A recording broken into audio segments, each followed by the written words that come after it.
Hello YouTube and welcome back. My name is Zadarkus and today I'm going to tell you 5 things that you do wrong in League of Legends, hoping that you will stop doing them. I'm a dead man before I die.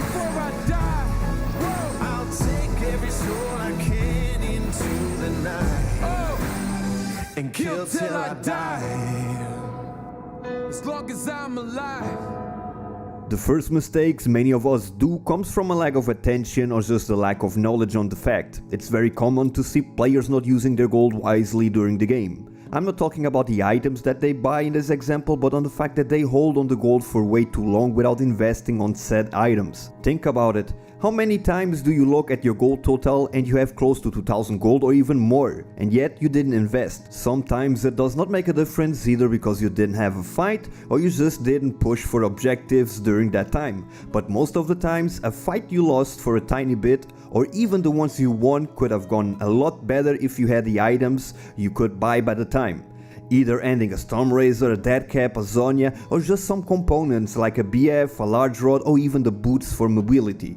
When it comes to it, all the small advantages you can get should be used. Maybe if you kill the enemy carry a second sooner, he wouldn't be able to kill yours before dying, and because of that, your team doesn't have the DPS needed to secure Baron Nashor. So don't be walking around with all your bling bling without putting it to good use.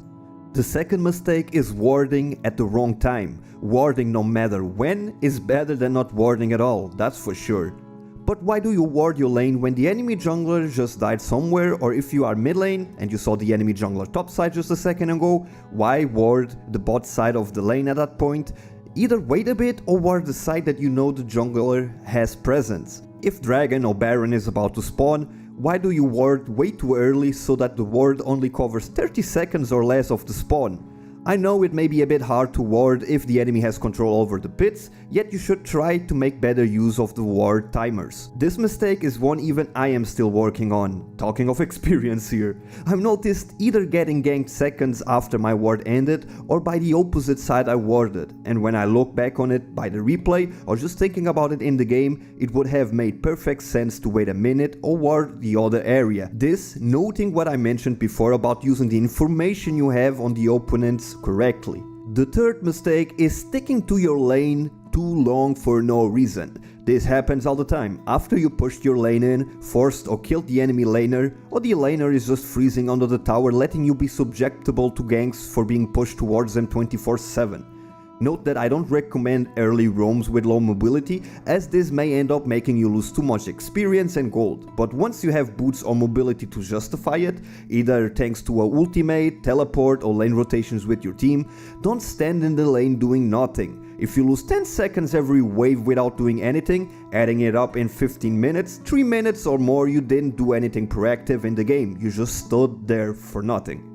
Use dead lane timers to do a jungle camp, scout and ward the perimeter, roam, or go back to base to restore resources and buy items. Yeah, related to the first thing I talked about. Use all your time in the most effective way possible for better outcomes.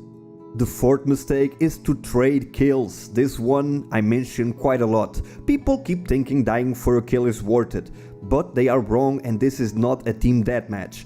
When you trade a kill, not only you got the gold, the enemy also got the same amount or even more if it was a shutdown. This may not impact you directly as you may be at the same level and itemization as your enemy, but it will once that said enemy faces your team, since your teammates do not have that gold advantage.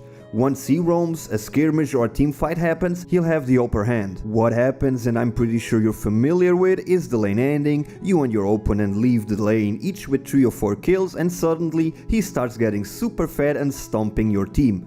If you by mistake die or are not present in a fight, he ends up destroying your team and snowballs even harder. Then you go, damn it, Akali only had 3 kills when she left the lane and now she's 10-2. And one-shotting most of my team. Yes, those 3 kills gave her an early gunblade or boots that allowed her to roam and shut down your team earlier. Having this in mind, try to only go for kills that you are sure not to die, and if you are not certain, be happy by forcing the enemy out of the lane, and use that to get a lead by staying in the lane for an extra wave. Remember that creep score is still the best way to get gold and experience in the game. The fifth and last mistake for this video that you do is talking damn too much. This may not be accurate for all players of course, but even the best examples do fall into the devil's path time to time. And just start talking way too much in a game, spamming pings, being toxic or whatnot. I can't count the amount of times I killed someone and he goes, "Oh lucky you killed me when I was riding, sniff sniff."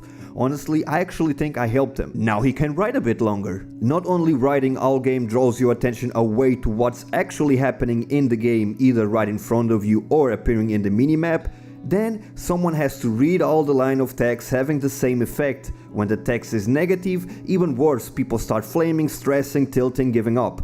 It's important to use chat, but in the correct way. I don't need to know if you're drunk or high. I mean, Jesus, that only made me worry about the outcome of your performance and the game hasn't even started. I don't need to know you were Smurf. Actually, that only makes me think it's a lie and that most likely you're going to mess up. No trust there, mate. Oh, and if you mess up once, that's enough for my brain to say, yeah, I knew it, we're screwed now. And don't start being a toxic rat. Thank you, Riot, for the mute function. You see where I'm going. Play the game and that's it. Play the game instead of writing a novel, especially if you are toxic. Or if you get triggered easily, don't reply. Best case scenario, mute everybody and concentrate on what you are doing, since you're playing a game and not writing a book. My name has been Zadarkus and as always I hope this video helped you. If it did, remember to leave a thumb up so that I know, leave a comment, I love and read every single one of them, and subscribe if you are not. And if you really wanna be my friend, share this video with a friend of yours. And I'll be seeing you pretty soon with a new one. Bye bye.